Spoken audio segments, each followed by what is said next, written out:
Hey guys, welcome back. Today's video will show you how to turn on Snapchat notifications on Apple Watch.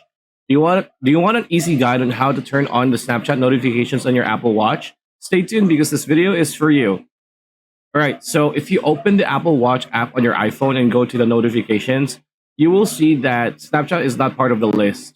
So to fix this, what you need to do is go to the settings on your Apple device and go to the notification section. Scroll down until you see Snapchat.